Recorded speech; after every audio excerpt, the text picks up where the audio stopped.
আমাদের আমাদের ভারতবর্ষে যে একটা বাস করার যে একটা সুবিধা, সেটা হলো অল্প চাইতেই সব কিছু নিজের হাতের নাগালের মধ্যে চলে আসে আর কি।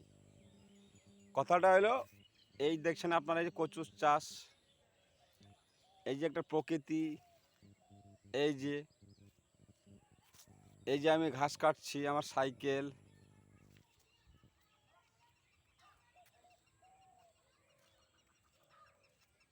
এই যে আমি ঘাস কাটছি, তো এটা হলো আমার সাইকেল।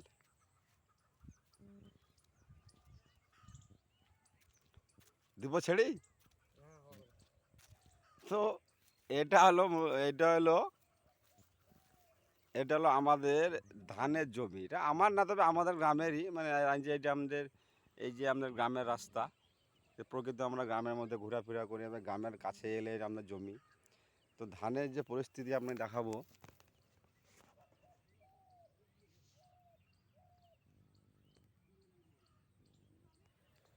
তো ধান পাকার দিকে আর কিছুদিন হলে পেকে যাবে, অসুবিধা নাই।